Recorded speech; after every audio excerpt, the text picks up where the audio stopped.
आज Doubtnut app download करें। Doubtnut पर अपने सभी गणित, रसायन विज्ञान, भौतिक विज्ञान और जीव विज्ञान के डाउट्स का करो सफाया। बस प्रश्न की फोटो खींचो, एक ही प्रश्न को क्रॉप करो और तुरंत वीडियो सोल्यूशन पाओ। अभी डाउनलोड करें। हेलो दोस्तों, प्रश्न यह है, समांतर प्लेट संधारित्र की धारिता किन किन बातों पर निर्भर करती है। एक समांतर प्लेट वायु संधारित्र की धारिता 3 माइक्रोफैरड है। के परावैद्युतांक तथा 3D/4 मोटाई की प्लेट जब संधारित्र की प्लेटों के बीच रखते हैं तब संधारित्र की धारिता 6 माइक्रोफैरड हो जाती है। के का मान ज्ञात कीजिए जहां डी संधारित्र के प्लेटों के मध्य की दूरी है। ठीक है, प्रश्न में कह रहा है कि पहले भाग की बात करें कि समांतर प्लेट जो संधारित्र होता है उसकी धारिता किन किन बातों पर निर्भर करेगी। ठीक है, तो इसके लिए हमने यहाँ पर एक समांतर प्लेट संधारित्र बनाया हुआ है। इस संधारित्र की अगर हम बात करें तो हमने यहाँ से ये ए दिखाया हुआ है, कैपिटल एल के लिए प्लेटों का जो क्षेत्रफल है यहाँ से दोनों प्लेटों का वो ए है। ठीक है, प्लेटों के मध्य की दूरी ए से बी ये कितनी है, डी दूरी है। ठीक है, और यहाँ से अगर हम देखें तो प्लेटों के मध्य के परावैद्युतांक वाला एक यहाँ से माध्यम भरा हुआ पदार्थ भरा हुआ। ठीक है, तो यहाँ से क्या होता है, समांतर प्लेट संधारित्र की हम बात कर रहे हैं। समांतर प्लेट संधारित्र, तो समांतर प्लेट संधारित्र के लिए जो हम सूत्र लिखते हैं इसकी धारिता का C इक्वल टू वो लिखते हैं के एप्सिलॉन ए बटे डी, जहां से हम निकाल सकते हैं कि यह संधारित्र की जो धारिता है वो किन किन बातों पर निर्भर कर रही है। धारिता C की बात करें तो ये के अनुपाती है। के अनुपाती है मतलब कि इसके परावैद्युतांक पर निर्भर कर रही है, माध्यम के क्या है हमारा माध्यम का परावैद्युतांक है, तो ये परावैद्युतांक पर निर्भर कर रही है।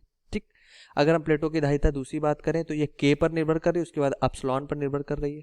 एप्सिलॉन क्या होता है, एप्सिलॉन एक हमारा नियत मान है जो क्या है, वैद्युशीलता होती है, तो ये तो हमारा एक नियत मान हो गया, तो इससे इसका कोई लेना देना नहीं, क्योंकि एप्सिलॉन का मान हम यहाँ से लिखते हैं 8.85 गुणे 10⁻⁻12। ठीक है, तो यहाँ से क्या हो जाएगा, सी जो हमारा होगा वो अनुपाती होगा एप्सिलॉन के।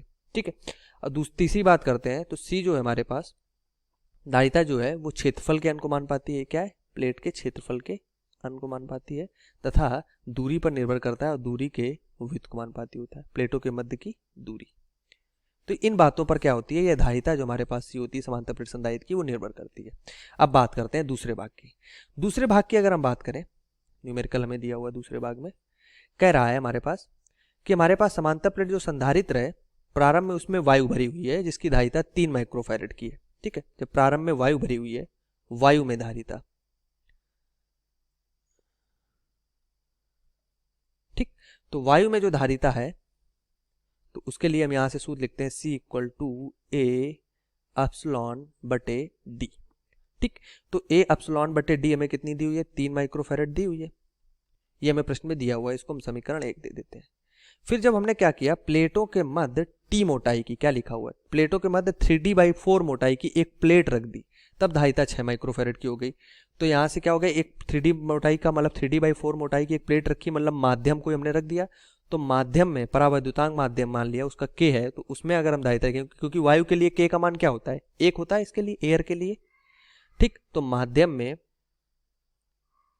यहां से लिख देते हैं, माध्यम में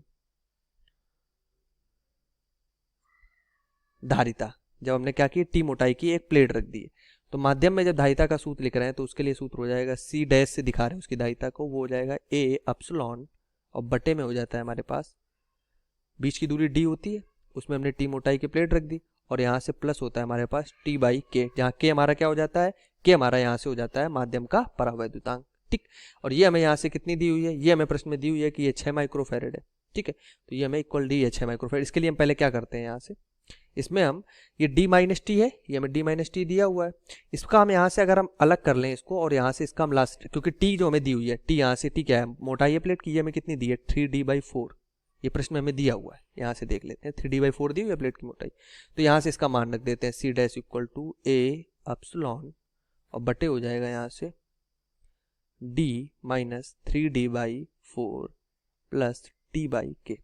अब यहाँ से d वाले जो टर्म है इनका हम लासा ले लेते हैं, तो इनका जब हम लासा लेते हैं इन दोनों का, तो यहाँ से क्या आ जाता है, ये हो जाएगा 4 से 1 जाएगा, तो ये आ जाएगा d, तो केवल कितना आ जाएगा, d/4 आ जाएगा, तो ये आ जाएगा d/4 प्लस यहाँ से हो जाएगा t बाई के, ये कितना हो जाएगा, t बाई के हो जाएगा। ठीक है, और t की जगह भी यहाँ पर क्या रखेंगे, 3D/4 रख देंगे, यहाँ पे भी 3D/4 रख देते हैं, यहाँ पे रख देते हैं, दूसरी जगह रख दिया, कोई दिक्कत नहीं, ये भी 3D/4 हो जाएगा। ठीक, अब यहाँ से d/4 दोनों से हम कॉमन निकाल सकते हैं, तो यहाँ से सी डैश इक्वल टू क्या हो जाएगा, यहाँ से हो जाएगा 1/, यहाँ से लिख सकते हैं अगर d/4 कॉमन ले लेंगे तो ये बचेगा 1 + 3/k, और यहाँ से हमने निकाल लिया अलग a एप्सिलॉन बटे, और यहाँ से आ गया d। ठीक, और ये 4 था, तो 4 को हम क्या करते हैं, ये 4 जब हम कॉमन निकालेंगे ऊपर ले जाएंगे तो ऊपर आ जाएगा। ये a एप्सिलॉन बटे d हमने क्यों अलग लिख लिया, इसको हमने अलग इस वजह से लिख लिया क्योंकि ये हमारी क्या है, वायु में धारिता क्या है, a एप्सिलॉन बटे d है। ठीक, सी डैश हमारे पास कितना है, 6 माइक्रोफैरड, ये हो गया 4/, और ये हो गया k + 3, और एक ऊपर k चला जाएगा। ठीक, k हमने ऊपर ले लिया, और ये a एप्सिलॉन बटे d की जगह हमने क्या रख दिया, 3 माइक्रोफैरड। अब यहाँ से k के मान की गणना कर लेते हैं, तो यहाँ से जब k का मान निकालते हैं तो वो हमारा निकल के आ जाता है 3, जो कि प्रश्न का आंसर हो जाता है कि यहाँ पर k जो माध्यम का पायुतांक होगा वो कितना हो जाएगा, 3 के बराबर हो जाएगा। ठीक है, धन्यवाद। कक्षा 6 से 12वीं से लेकर नीट, IIT, JEE वो एडवांस के लेवल तक 1 करोड़ से ज्यादा छात्रों का भरोसा। आज ही डाउनलोड करें डाउटनेट ऐप या व्हाट्सएप करें अपने सारे डाउट्स 8400 400 400 पर।